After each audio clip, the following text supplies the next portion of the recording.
Rebonjour à tous. En fait, donc on va parler effectivement des outils de santé connectés. Je pense qu'il est là la présentation. Donc je vais débuter par le suivi du syndrome d'apnée du sommeil où il y a déjà beaucoup de données, vous verrez.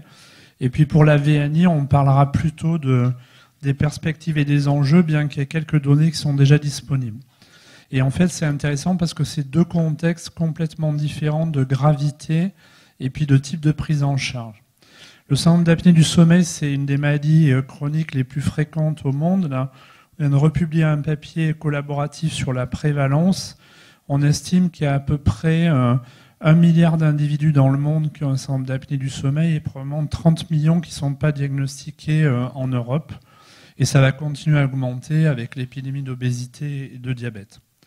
C'est une maladie très ambulatoire qui est caractérisée par des arrêts respiratoires répétés, mais surtout c'est une maladie qui est multisystémique avec des comorbidités. Et quand on regarde le suivi de ces patients, il faut bien entendu pas s'intéresser simplement à réouvrir les voies aériennes supérieures, sinon ça n'a aucun sens. En tout cas, on fait une prise en charge qui est très limitée par rapport à la problématique. Alors, quand on a posé ça, aujourd'hui, la compréhension qu'on a de cette maladie, c'est qu'on doit intégrer le soin, on doit savoir qui l'a, on va pas en parler des nouveaux modes diagnostiques, quel traitement marche pour quel patient et comment on peut améliorer les comorbidités. Ce qui est très particulier dans le syndrome d'apnée du sommeil, c'est que les appareils de pression positive continue, ils transmettent chaque nuit des données de télémonitoring avec la durée d'utilisation, les fuites, l'index résiduel, et que donc on va pouvoir avoir des données de télésuivi qu'on va pouvoir traiter en intelligence artificielle. Ça, c'est l'avenir. Et puis surtout, on va pouvoir caractériser des patients à risque, les suivre et modifier la prise en charge et visualiser un certain nombre de choses. C'est aussi très important pour discuter avec les autorités de santé. Ça, c'est un papier qu'on a publié l'année dernière sur l'observance de la PPC sur 2 millions, un peu plus de 2,5 millions d'Américains avec les données de télémonitoring. Et vous voyez que l'observance à 90 jours, elle est de plus de 5 heures. 75% des patients utilisent. Donc, quand M. Tanti en France nous dit que c'est un traitement que personne n'utilise, si on avait les mêmes données en France, je pense que ça serait utile pour discuter avec les autorités de santé. Vous voyez aussi, je n'ai pas le temps de détailler, mais que ce n'est pas pareil dans tous les États des États-Unis. Et on a des marqueurs de l'accès aux soins, de la qualité des soins en fonction des différents États. On a certainement la même chose en France. Deuxième chose, on a au lieu de faire une polysomnographie de contrôle, on a des données, alors je ne trouve pas la souris, je ne sais pas où elle est. On a des données en fait de suivi pendant, par exemple ici, 90 jours. Donc chaque nuit, vous avez des index résiduels qui sont en fait fournis par la machine. Et sur ce papier, on a regardé les données de 133 000 patients tirés au sort dans la base de données US. On voit qu'il y a 4 phénotypes quand vous mettez des gens sous PPC. Il y a ceux qui sont parfaitement corrigés en bas en rouge. Il y a ceux qui vont développer des apnées centrales, il y a ceux qui normalisent leurs apnées centrales associées, et donc on caractérise des phénotypes de patients de manière beaucoup plus rapide et beaucoup plus précise que sur des essais prospectifs qu'on va mettre des années à réaliser avec en fait quelques centaines de patients. Là, vous voyez, on a échantillonné de manière randomisée, on est à plus de 130 000 patients. Et surtout, ce qu'on a vu dans ce papier, c'est que dès qu'il vous reste des apnées centrales ou dès qu'elles apparaissent sous PPC, à ce moment-là, vous êtes à risque d'arrêter beaucoup plus rapidement votre traitement. Et si on regarde toujours sur des données de transmission machine, c'est uniquement des données machine à droite, vous voyez que ce qui est très joli, c'est que les patients, j'ai retrouvé ma souris en tout cas sur l'ordinateur, mais vous ne la voyez pas sur l'écran. Si vous regardez la partie droite de l'écran, vous voyez que les gens qui étaient sous PPC baissent progressivement leur adhérence au traitement quand il leur reste des événements non corrigés, centraux essentiellement en bas. Vous voyez, ils sont à 25 par heure. Vous les changez sous ventilation auto-asservie. Immédiatement, vous voyez que l'observance augmente et devient stable et que les événements centraux se normalisent et sont corrigés. Donc avec des simples données machines, on a des données sur l'efficacité d'un changement de mode ventilatoire chez des gens qui gardent des apnées centrales sous PPC. Alors après, il faut savoir quels sont le type de patients derrière. Ce qu'on a regardé dans le registre national français sur 12 000 patients, c'est quel est le profil type des gens qui gardent des événements centraux sous PPC. Et ce qu'on voit, hein, c'est que en fait, c'est des gens plus âgés, plus sédentaires, des hommes. Hein, c'est vraiment un mauvais pronostic d'être un homme. Et puis, comme d'habitude, et puis des maladies cardiovasculaires. Et on voit aussi une chose très intéressante pour la pratique, on est plusieurs à dire, si vous regardez les masques orofaciaux, le odds ratio pour garder des événements résiduels obstructifs cette fois-ci est très élevé par rapport, donc ça recule chez certains patients la mandibule, ça augmente les événements résiduels. Deuxième outil de télésuivi, c'est ce qu'on appelle l'engagement des patients. Donc il y a plusieurs, Philips fait autrement, ça c'est la machine de ResMed. Donc vous avez une petite application, on a des patients qui sont devenus totalement obsessionnels avec ça, qui chaque matin vous donne un score, vous avez des bons points, vous avez bien fait la machine, il n'y a pas de fuite. Et si vous avez des fuites, on vous propose des vidéos pour ajuster votre masque. Alors on regarde avec des études en score de propension, ça c'est un papier qui a publié à Tout le Malhotra en 2018, 130 000 patients encore une fois. Si vous regardez ceux qui ont une application de suivi personnalisé, eh bien vous voyez qu'il y a à peu près 1 heure d'augmentation d'observance du traitement. Donc on voit que la combinaison du télésuivi et d'applications téléphoniques, alors c'est pas un essai randomisé, hein. Ça veut dire que ceux qui utilisent aussi une application téléphonique sont plus observants, ce qui est probablement un marqueur d'une typologie de patient. Ce n'est pas l'application qui augmente d'1 heure, il faut être prudent. Alors normalement, je n'ai pas le droit de faire de pédiatrie, mais ça c'est un papier qu'on a en fait sous presse dans Lancet Digital Health. Vous voyez 20 000 patients sous PPC aux États-Unis qui utilisent une machine de PPC, et vous voyez dans différentes catégories d'âge. Il n'est pas online encore, il vient juste d'être accepté. Donc vous avez les taux d'abandon en rouge, entre 4-6 ans, 6-12 ans, 12-15 ans et 15-18 ans. Et vous voyez quand les parents utilisent l'application téléphonique pour suivre la qualité de traitement de leurs enfants, qui est celle que je vous ai montrée juste avant, eh bien, le taux d'acceptation du traitement augmente de manière très significative, quelles que soient les catégories d'âge, sachant que le taux d'abandon le plus élevé, il est plutôt chez les adolescents. Donc ces outils-là sont vraiment probablement intéressants pour catégoriser des populations qui sont moins à risque, qui demandent moins de suivi. Et là, pareil, on retrouve un impact différent selon les États des États-Unis. Au quotidien, ces outils de télésuivi, ça va venir dans la VNI, sont très utiles pour des scénarios de patients particuliers. Là, vous voyez par exemple un patient que je vois ici à la consultation. On ouvre toujours nos logiciels de télésuivi maintenant. Donc vous avez 1 an de suivi. Chaque barre verticale, c'est 1 nuit d'index résiduel, mais on a l'observance et les fuites. Ce patient, il avait un masque en embout narinaire. Il est vu ici par le technicien qui trouve qu'il a trop de fuites et qui lui met un masque facial. Et vous voyez l'augmentation des événements résiduels. Et on le voit à la consultation. Le patient suivant, puis je pourrais vous montrer 200 exemples comme ça. Je reçois une lettre du RESIC à Grenoble, qui est le centre de suivi des patients insuffisants cardiaques. Et dans la lettre, ils disent « ce patient ne va pas bien, il a fait des décompensations à répétition. Je vais voir ma plateforme d'observance. D'événements résiduels, il était très bien contrôlé. Ici, on lui enlève son pacemaker de resynchronisation pour un problème infectieux. Il a une détérioration de sa fonction cardiaque. Vous voyez que son observance devient beaucoup moins bonne. Et il a explosé ses événements résiduels parce qu'il a des centraux qui sont apparus. Donc dans l'avenir, on va dépister les décompensations cardiaques avec ça. Et c'est devenu un standard de soins, le télésuivi de la PPC dans le syndrome d'apnée du sommeil. Alors ensuite, vous vous rappelez qu'on a parlé des comorbidités. Donc ce qui se fait également, c'est d'utiliser des objets connectés de différentes natures. La PPC, des marqueurs d'activité physique, de l'oxymétrie à domicile, de la pression artérielle, des tablettes pour dialoguer avec les patients. Ça, c'est un essai randomisé qu'on a publié cette année sur à peu près 300 sujets. Donc, soit télémonitoring simple, soit télémonitoring plus des objets connectés pour suivre les comorbidités. Et ce qu'on voit, c'est qu'on améliore l'observance d'à peu près 30 minutes et la perception des patients d'amélioration de l'efficacité de leur traitement est meilleure avec ces plateformes de télésuivi intégrées. Alors maintenant, dans la VNI, qu'est-ce qui est disponible aujourd'hui? Alors, vous voyez, il y a une très bonne revue dans New England, la récente, sur tous les objets de monitoring en fait internes, externes. Il y a bien des choses aussi qui sont ingérées. Il y a des pacemakers, il y a des choses qu'on porte, il y a tout ce que vous voulez. Eh bien, la VNI, c'est aussi aujourd'hui un objet connecté. La télésurveillance ou le télésuivi, c'est très différent de la PPC. On était dans une population très ambulatoire où il y avait des millions de patients.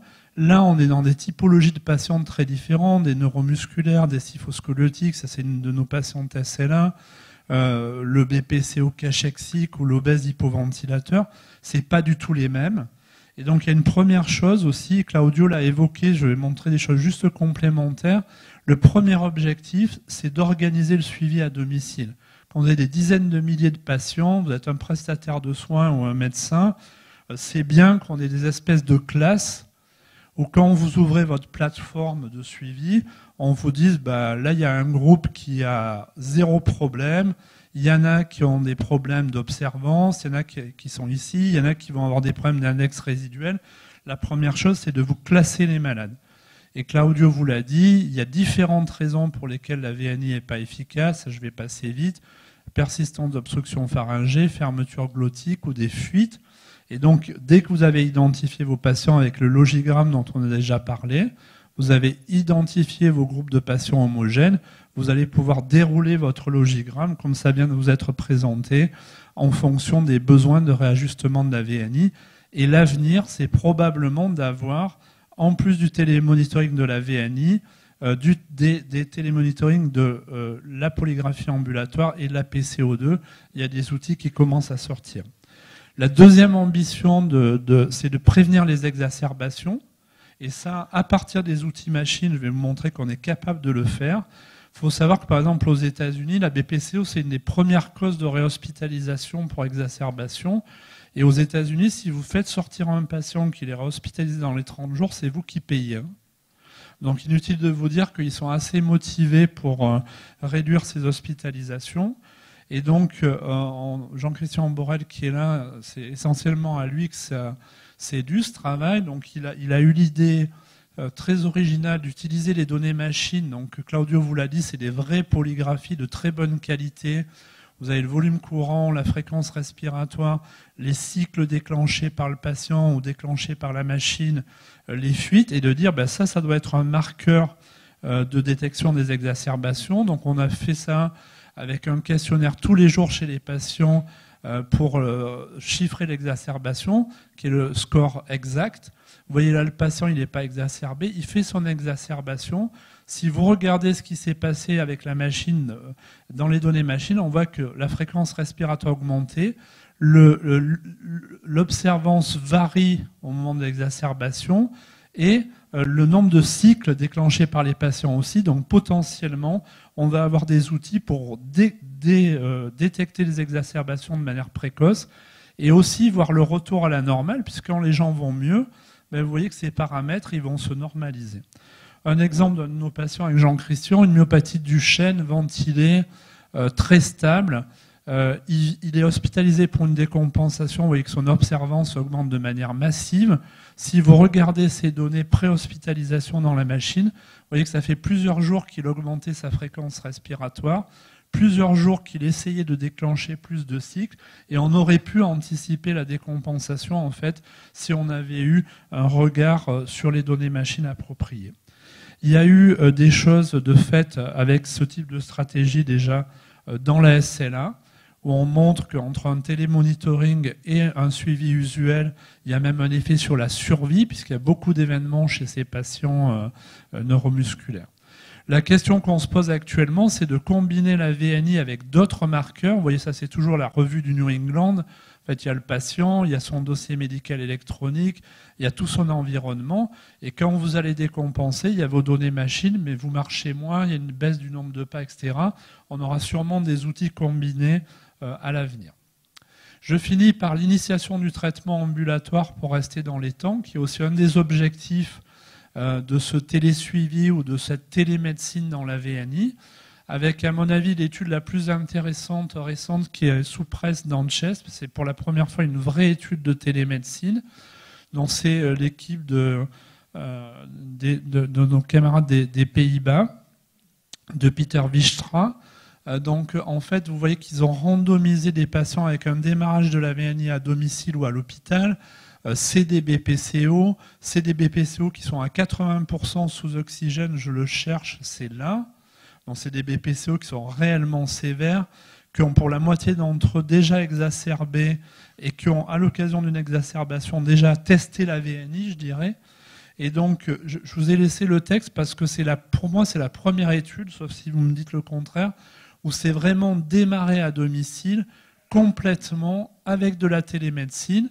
Donc le ventilateur, il renvoie des données machines du respirateur. On peut changer les réglages de l'hôpital sur ce qui se passe à domicile. Et puis, on a aussi les données de PCO2 transcutané qui sont envoyées à l'hôpital. Il y a juste une infirmière spécialisée qui vient au jour numéro 1 de l'initiation de la VNI. Donc c'est une vraie étude de démarrage complètement à l'hôpital. Et ce qui est montré, c'est que en fait, on a le même effet entre à la maison ou à l'hôpital en termes de PCO2 et de PO2, et aussi en termes de toutes les échelles de qualité de vie. Donc ça veut dire que c'est non inférieur en termes d'efficacité, et bien sûr c'est moins coûteux, puisque vous voyez les coûts de démarrage à domicile versus les coûts de démarrage à l'hôpital. Et probablement ces démarrages, ces initiations de VNI, pas dans la SLA, mais dans d'autres indications, vont devenir un standard de soins. 2 diapos de conclusion pour être dans les temps. La première, c'est que toutes ces maladies chroniques, là, il va falloir faire ce que les Américains appellent maintenant une démonstration de stratégies qui sont basées sur la valeur, c'est-à-dire mieux s'occuper des patients de manière plus intégrée. Donc il y a des aspects d'identifier les sous-groupes de patients qui sont les mêmes, prise en charge multidisciplinaire avec beaucoup plus de place. Il y a pas mal de paramédicaux dans la salle. La place que vous allez prendre dans la gestion de ces malades va augmenter de manière exponentielle et c'est très bien. Et toute la santé connectée, que ce soit les dossiers médicaux électroniques, les bases administratives, le télémonitoring, les systèmes d'engagement des patients, je vous ai montré des exemples dans les apnées, ça va devenir au cœur de la prise en charge. Et enfin, tout ça, ça va être assez révolutionné par l'intelligence artificielle, puisque dans toutes les données, il y a 1 million de patients sous pression positive en France. Vous imaginez la quantité de données générées, l'incapacité individuellement de gérer des alertes. Donc il y a énormément de projets d'intelligence artificielle qui sont en route pour optimiser ça et nous proposer des stratégies de prédiction. Merci beaucoup. Merci Jean-Louis de cette très belle présentation. Juste 2 choses. Moi, je crois que l'intelligence artificielle va tout changer, comme tu dis. Et pour l'instant, on est dans l'automatisme, pas l'intelligence. Juste pour les papiers de Marguerite Coutuierman que tu as montré à la fin. Bon, moi, je crois que ces papiers, ça montre la différence entre les études randomisées contrôlées et la vraie vie. Déjà, les BPCO en général, trouver des BPCO stables pour ventiler, c'est exceptionnel. Donc, c'est une population très sélectionnée. Première chose, ils sont à 45 des PCO2 à l'état stable, donc ce n'est pas des malades qui ont une indication de ventilation selon les recommandations. Mais le côté positif de cette étude, c'est que probablement, puisqu'on est dans une journée des maladies neuromusculaires, c'est probablement beaucoup de malades neuromusculaires qui pourront bénéficier de ces techniques de la mise en route à domicile parce qu'ils sont des malades stables, des malades qui connaissent bien la maladie, qui sont conscients, qui sont coopérants, qui sont jeunes. Je ne parlais pas de CCLA malheureusement, mais je parlais des myopathies en général, et pour lesquels il a une étude qui a été faite par Michel Chatwin il y a plusieurs années, qui est plus ou moins négative. Mais moi, je crois que c'est vraiment l'espoir dans cette population de patients qui est vraiment la mise en route de la VNI s'est faite en situation stable en général. Dans les 80% des patients aujourd'hui en France, c'est une technique ou une modalité qui promet beaucoup pour changer les paradigmes de prise en charge de ces patients. Je ne sais pas ce que tu en penses. Oui, je suis d'accord avec toi. J'essaie de revenir à la diapo, mais pour aller dans ton sens, On voit qu'ils ont screené le triple de patients pour inclure ce qui a été... C'est une preuve de concept, en fait, hein, c'est ça qui est important. Bien sûr, d'accord pour les neuromusculaires. Il y a une étude européenne qui est finie dans l'obésité hypoventilation qui va être publiée bientôt, le papier il est écrit, qui montre aussi une non-infériorité. Donc on va complètement vers cette prise en charge de démarrage à domicile, c'est sûr. D'autres questions ? Merci vraiment là, pour cette présentation. C'est vrai que c'est extrêmement intéressant et en même temps vertigineux parce que tu le signales à la fin. Il y a quand même 1 million de patients et même nous, sans en avoir 1 million, on a plusieurs centaines qui sont monitorés.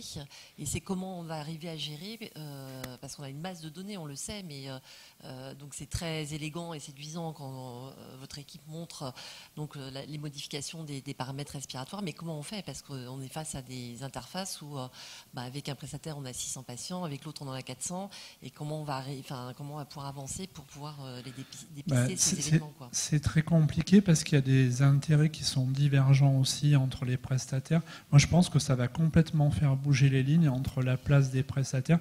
Nous, ce qu'on envisage et qu'on est en train de mettre en place, il y a des infirmières de pratique avancée aujourd'hui qui vont gérer une bonne partie de ça. Et puis, il va falloir avoir des prédictions de risque et surtout des identifications de risque parce qu'aujourd'hui, les premières actions en justice ont lieu. Hein. Tu vois, le patient que je montrais, moi, si je ne reçois pas la lettre du RESIC, je ne le vois jamais, hein, ou je le vois dans 1 an. Or, j'aurais dû intervenir beaucoup plus tôt. Donc, effectivement, il va falloir trouver des nouveaux modes d'organisation, hein, ça c'est sûr. La question suivante, c'est en termes de responsabilité aussi. Oui, je te dis, il y a des premières actions qui sont en cours.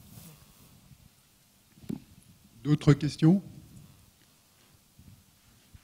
Donc on peut imaginer qu'on va fermer des laboratoires de sommeil puisque tout va se faire à domicile. Non, parce que je pense qu'il restera pour des patients qui ont des pathologies multiples, complexes, difficiles.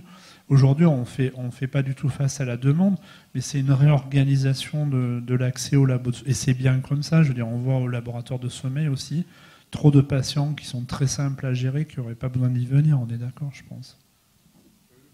La question qui se pose aussi, c'est comment financièrement s'y retrouver, parce que nous, on a tous accès à ça, mais dès qu'on fait cette activité, en fait, il n'y a pas d'argent qui rentre dans l'hôpital. Et donc, les directeurs d'hôpitaux nous disent qu'est-ce que vous faites de votre journée? Eh bien, je passe mon temps à regarder sur l'ordinateur comment vont mes patients. Et comment tu vois les choses? C'est pour ça que, par exemple, aux États-Unis, moi je pense que c'est un bon modèle pour les apnées, hein, ou pour la VNI aussi. Ils font ce qu'ils appellent des bundle payments, c'est-à-dire tu as le camembert et tu te le partages. Tu dis, si Gare, je suis 600 patients ventilés, dans le camembert, ils auront 25%, le prestataire aura 40%, et puis au bout d'1 an, tu regardes si ça correspond à ce qui a été réellement dépensé et tu ajustes. Et c'est des modèles beaucoup plus appropriés que juste un passage à l'hôpital, en fait. Ouais, mais on a besoin d'évoluer vers ça.